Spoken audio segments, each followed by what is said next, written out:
Good morning, students. In our last video, we studied the chapter till here, the second chapter,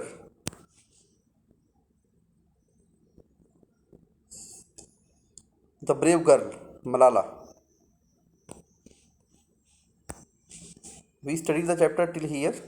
So today we start from here. Seated on a bus heading home from school, Malala was talking with her friends about school work. बस में बैठकर क्या है कि एक बार क्या थी, Malala school से घर जा रही थी तो और अपने दोस्तों से बातचीत करने में, अपनी सहेलियों से बातचीत करने में मशगूल थी। Two members of Taliban stopped the बस।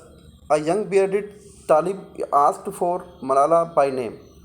अब हुआ क्या, दो तालिबान के जो मेंबर्स थे, सदस्य थे, वो बस में चढ़े, बस को रोका उन्होंने, और उनमें से एक लंबी दाढ़ी वाला तालिब था। उन्होंने मलाला का नाम पूछा and fired 3 shots at her.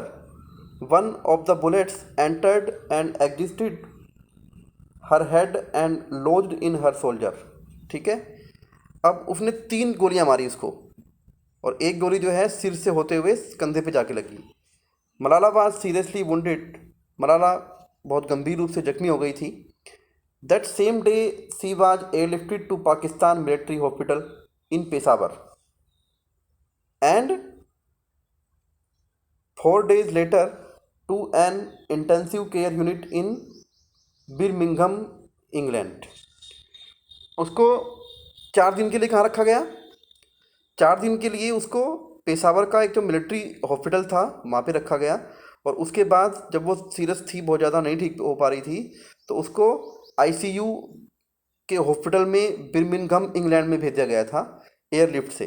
ठीक है ना, यानी हेलीकॉप्टर से। Once she was once she is in United Kingdom, Malala was taken out of a medically induced coma। और जब वो यूनाइटेड किंगडम में थी, यानी यूके में थी, इंग्लैंड में थी, तो मलाला को क्या बोल दिया गया कि ये कोमा में आ चुकी है। Though she would require multiple surgeries including repair of a facial nerve. ठीक है ना, और इसलिए अब उसको बहुत सारी सर्जरी की ज़रूरत होगी, जिसमें उसकी फेस की नर्व की, नसों की भी सर्जरी करनी पड़ेगी। नेक्स्ट पेज पे आते हैं।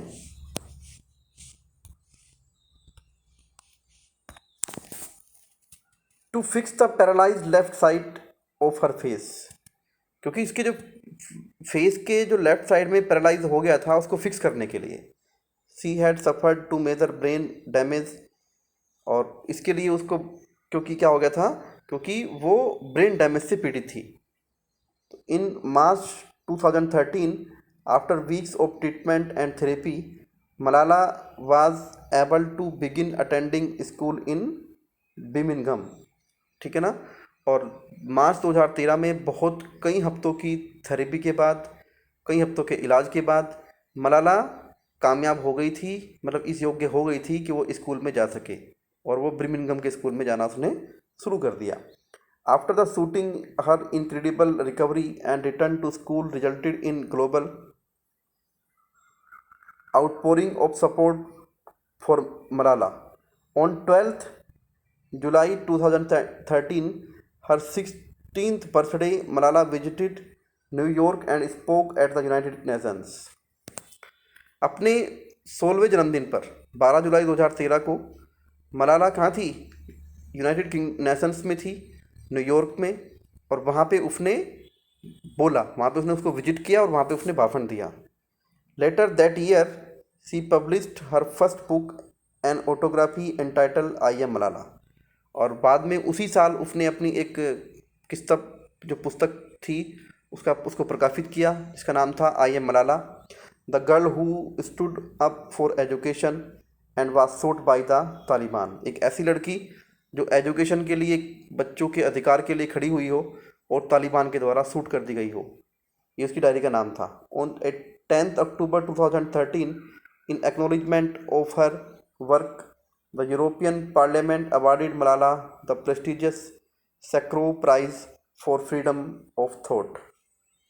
और 10 अक्टूबर 2013 में उसको यूरोपियन पार्लियामेंट के द्वारा, मलाला को, एक अवार्ड से सम्मानित किया गया, जिसका अवार्ड का नाम था Sakharov prize for freedom of thoughts, यानी विचारों की आज़ादी में, विचारों की आज़ादी के लिए, विचारों की आज़ादी के लिए उसको यूरोप का सबसे प्रेस्टिजियस अवार्ड दिया गया, जिसका नाम था सैकरोव।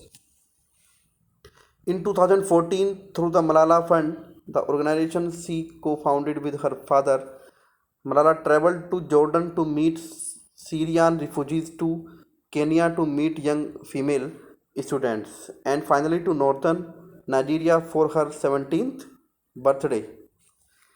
2014 में मलाला ने एक मलाला फंड का शुरुआत की अपने पिता के साथ लग करके। उसके बाद उसने सीरिया के रिफ्यूजियों से मिलने के लिए और कीनिया की यात्राएं की, वहाँ पे जो युवक महिलाएं थी उनसे मिलने के लिए, जो स्टूडेंट्स थे उनसे मिलने के लिए, and finally to northern Nigeria for her 17th birthday, और अपने 17वें बर्थडे पर, 17वें जन्मदिन पर वो नॉर्दर्न नाइजीरिया पहुंची। In Nigeria she spoke out in support of the abducted girls who were kidnapped earlier that year by Boko Haram, a terrorist group which, like the Taliban, tries to stop girls from going to school। और वहाँ पे Nigeria में उसने उन लड़कियों के support में बोला था जिन लड़कियों को किडनैप कर लिया गया था। किसके द्वारा? एक बोको हरम टेररिस्ट ग्रुप था, आतंकवादियों का समूह था, और ये भी तालिबान की तरह लड़कियों की एजुकेशन के खिलाफ था, यानी लड़कियों को स्कूल जाने से रोकता था। तो ऐसे ग्रुप के द्वारा बहुत सारी लड़कियों को वहाँ पे किडनैप कर लिया गया था, तो वहाँ पे उसने उनके खिलाफ भी बोला था। In October 2014 Malala along with Indian children's rights activist Kailash Satyarth was named a Nobel peace prize winner. और अक्टूबर 2014 में मलाला को एक अपने उनके साथी थे कैलाश सत्यार्थी, ये इंडियन चिल्ड्रंस अधिकारों के लिए लड़ते थे, और उनके साथ उसको नोबेल पीस प्राइज मिला एट एज 17, 17 साल की उम्र में।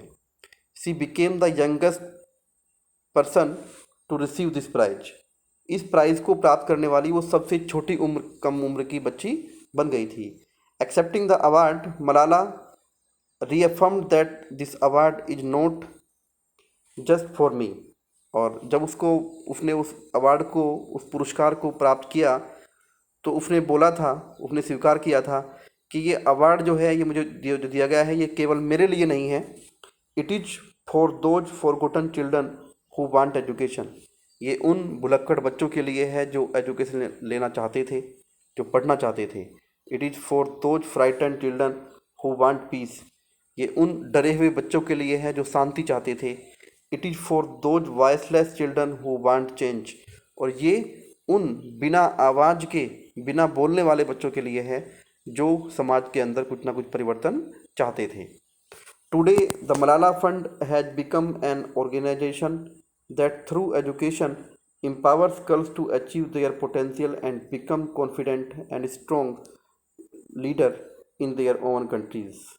और आज की डेट में मलाला फंड जो है एक ये संस्था बन चुकी है, ऑर्गेनाइजेशन बन चुकी है, जो लड़कियों को प्रोत्साहित करती है, उनसे उनके जीवन से संबंधित जो उनके टारगेट हैं उसको प्राप्त करवाने के लिए, और उनको अपने जीवन में जिस भी क्षेत्र में वो जाना चाहती हैं, कुछ देशों में उनको अपना लीडर बनाने के लिए। तो funding education projects in 6 countries and working with international leader.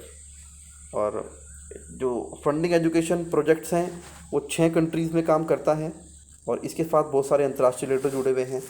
The Malala fund joins with local partners to invest in innovative solutions on the ground and advocates globally for quality secondary education for all girls।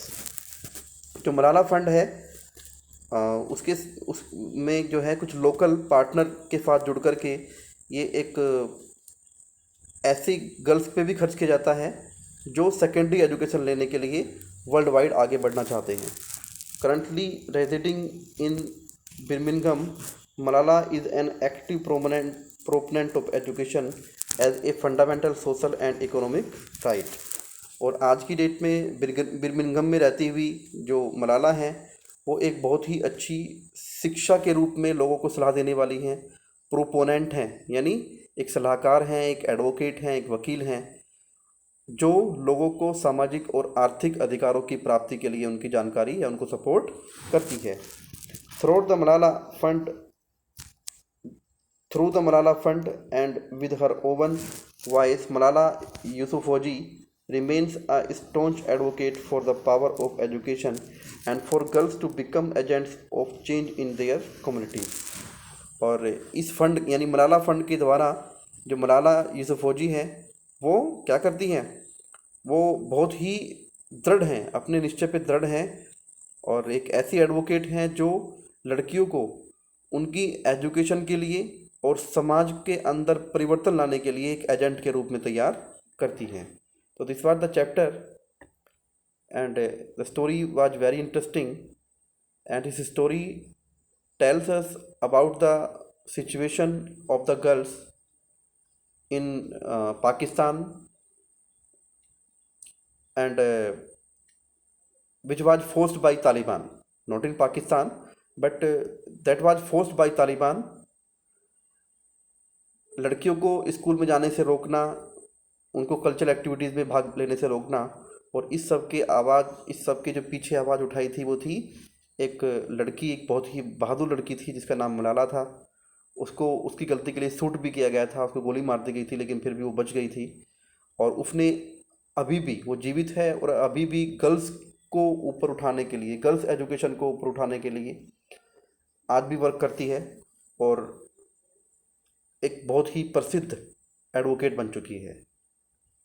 तो I hope you will study, you will read this chapter twice through my video. फिर मिलते हैं next video में। Goodbye, have a good day.